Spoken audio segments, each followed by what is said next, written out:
answer. There are many answers, and anytime, even choosing to make an Arctic resilience report is a choice. It's a choice that puts resources in one place that's not available somewhere else. And anytime you choose a case study, anytime you choose a focal scale, you make those kinds of choices. And what we have to do in the report is make explicit that there are these normative dimensions and that there are goal conflicts. Because if there were, it's because there are different goals of what the future should look like that we are in this situation, right? So I'm very happy that you're bringing up that question, and we actually just basically past week put in text trying to make that more explicit in the report. So thank you. Yes, Martin. Yeah, I can only agree with Annika. I presented this morning, I think, why this is so important and why making it an explicit part, making the finding and prioritization of the way forward, an explicit part of a resilience assessment, is such an important aspect of how to move forward.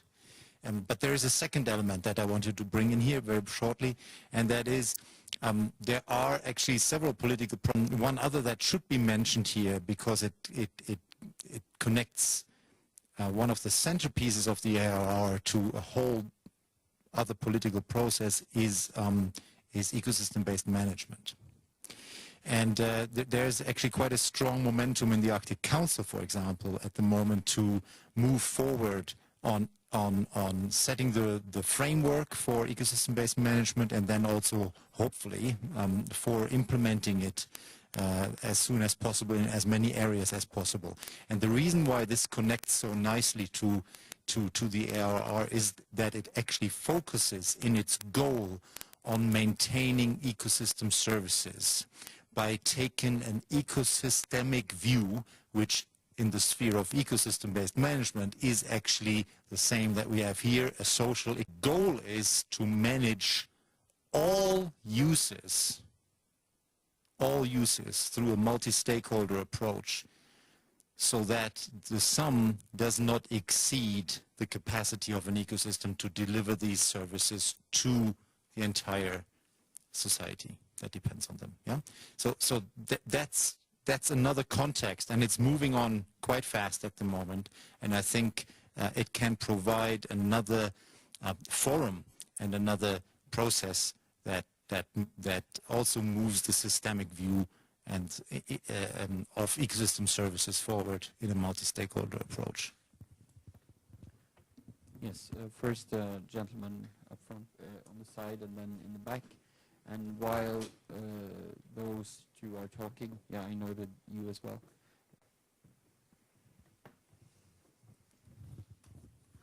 Hi, I just wanted, is this on? Okay. I just wanted to thank, I'm sure your name for that question, because as I think about thresholds and dealing with thresholds and wanting to contribute to the thresholds chapter for this, my mind is boggled by the spatial aspect of it. In other words, a threshold, for example, Arctic sea ice is at a threshold in the southern Hudson Bay, but it's not in Ellesmere Island, right? So if we're talking to the Arctic Council about that, there's a spatial dimension to it that's really important. Secondly, there's a temporal dimension that's extremely important. Thresholds, point of no return, although we've defined that differently, they may be able to go back, so whatever, but they're happening fairly quickly. So how quickly, and what does quickly actually mean? So if we could have a discussion about the spatial and temporal scales of what we're talking about here, and then work backwards from the Arctic Council. The Arctic Council senior ministers asked us to give them something useful, and I'll talk about it being useful. So there's so many turns that we could take. There's so many ways we could approach this, given the political, like from whose perspective. So for example, building roads where there aren't any in northern Canada right now might be a disaster for care.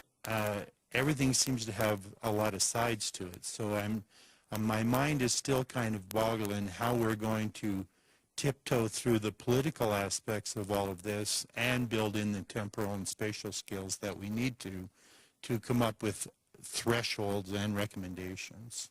So that's, if we could clarify that somewhat, I'd be happier. Yes. Karl-Maria in the back, you have to come up front.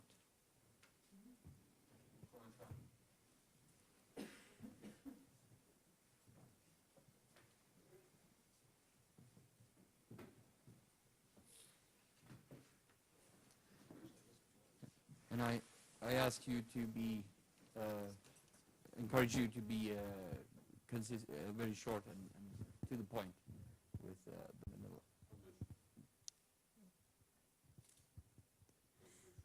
Joo, mun puolitoista milles ja täällä teoski alla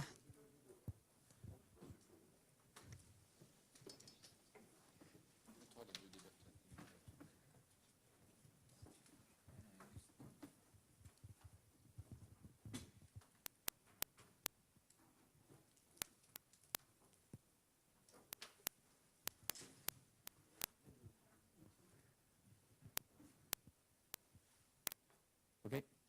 Joo. Mun ammalle Karl-Maria Eira Pölju. Ja mun And I'm an ordinary reindeer herder, and here you have high educated people from all asking a question. She said that we're different.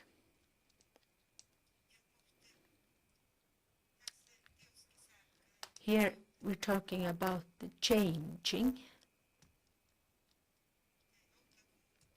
But before I say my question, I want to say how we are different. We are reindeer herders, we ourselves, we are also different. Because the governments, for example Norway and other states, governments, with their politics, they are doing something and they create a politics how to separate us. And once we are separated, then we are not powerful. We have been like, we have different interests. We became different. And it's not so easy anymore. If you ask a reindeer herder about something, then you can get different answers. It wasn't like that 30 years ago. And one question to these scientists: why is it so difficult to change things to a good way? And now I talk about to take care of the nature. How is it easy to destroy our world, the nature? Livelihoods all over the world. Why is that easy? Why is it difficult to go back and to do good things? Those are the questions. It would be very interesting to you have been thinking about, I think. The man who's standing behind with the camera, could you please think about the translators? We can't see when you stay there. The light blue jacket man. Yeah, the question was, as I understood it, why is it so, in terms of the changes that we see, why in terms of management of nature and so on, why is it always going, often going in one direction? Why is it not going in a positive direction? And why is it so difficult to turn it around? That basically was the question. Is that correct, Karl-Maria? So, yeah. Last one. And the last one.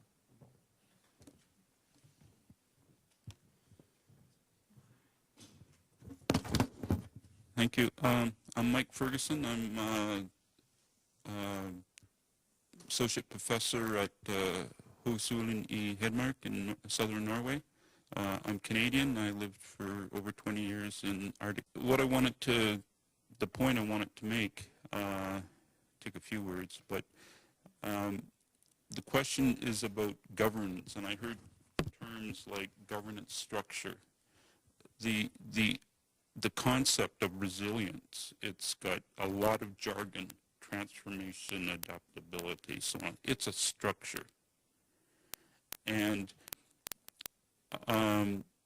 I dealt in a co-management system, very structured in Arctic Canada, hunters and trappers organizations, regional wildlife organizations, Nunavut Wildlife Management, all structured. But I also was an elected member for a while of a hamlet council, and that was a structure. But most of the decisions that were made showed up for a meeting. The Inuit they don't call it a structure. They have a way of making decisions, a consensus system. I don't know what it is for the Sami. But I wanted to reflect back to some of the comments by Mikkel Nils this morning. And he was saying that the Norwegian government has a definition for a CETA, but that's not a CETA. The government administers reindeer using their own concept of CETAs and so on and so forth. And that reminded me very much of working with the Inuit. The Inuit have concepts of how their system works. They know how their system works. It just works, and so on and so forth. So my challenge might be to this group is you've come up with a structure, a resilient structure. And now you're going to look at reindeer herding and try to fit it into that resilient structure. And you also want to bring in traditional Sami knowledge into that structure. I think maybe you shouldn't do what the Norwegian government's been doing. Maybe what you need to do is to establish, and this is a challenge, something to think about, but maybe have the Sami people decide how they can fit into the resilience, reproduce their knowledge for something in parallel, if they wish to do this, just an idea. And then see how the two can work together, do the co-production at the end, and bring the two reports together. It might be an independent report, but it's just an idea. Because my main point is that it seems that you're trying to take traditional Sami knowledge, fit it into a non-traditional structure, and come up with a nice report. That's my challenge. Yes, very interesting. The CETA is also a consensus-based kind of organization. I have to round off this, but I have, let's see, I have 3 on the list. Bob, I can pass. I can take that later. Svein, and Annika. And then we round off. Okay. Svein.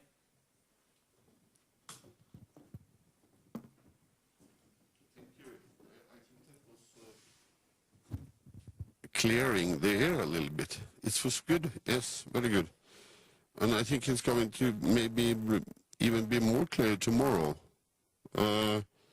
Because yes, there is an aspect, like Karen-Marie also said, about how do you manage. It's also about self-determination.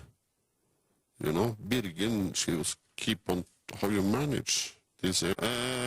I'm not sure how Johan and Annika is going to solve your question, but you're right. But the whole way into resilience thinking, you could talk with Johan Mattis and Lars Anders Berg in the background there too, but the whole way into resilience thinking was a disaster thinking for reindeer husbandry, because everything for the last 40 years here was based on equilibrium, you know, balance and equilibrium. And there was not even possible to have a meeting to discuss any other alternative methods. So moving into resilience thinking was actually to try to, you know. But I like your thinking, because on that way it occurs. We had a very good meeting in Paris some weeks ago, and we could do a co-production of resilience thinking and try to change the thinking, get the reindeer herders' knowledge and management of the nature and environment into the thinking. As a yes, but I said it also in Paris. We have to accept that there is also a self-production, you know, not only a co-production. He was very polite when he talked about co-management, you know, and it was Elninga. She's going to talk tomorrow. Elninga Turi behind you there. And two ways of governing. It's the proper governing, as the reindeer herders do, because they have to do it to get the thing done. And you have the other kinds of governing. So you're right, you know. But to move into the resilience thinking was one way to get out of equilibrium thinking, because it's been a completely disaster. But I follow you. I see there is also a need for self-determined knowledge production and thinking how to manage this here. But you very quickly get up to, you face the problem as you are here, a part of the globe, you know. So we have to have that other co-production aspect in addition. But you're right, we are losing a lot of understanding if we don't let that self-determined knowledge production go further. And that's my point in Inge-Marie's boot curve. I think there might not be a boot curve. It might be a lot of knowledge, loss of knowledge. Exactly because we are 40 years too late in self-determining herders' own knowledge. Okay. Okay, so Annika, final comment? I think to traditional knowledge we have a similar challenge in relation to the social science and natural sciences, and we've had actually quite a bit of discussion. Should one try to understand everything at once in the same system with the risk of compromising too much and losing a lot of depth? And I think it's a challenge that we're going to have to constantly back and forth of, as actually when we're talking about the threshold chapter, we have gone from talking about it in one to actually separating the analysis of the natural physical kinds of processes that Paul was talking about earlier to the social, because otherwise you lose something.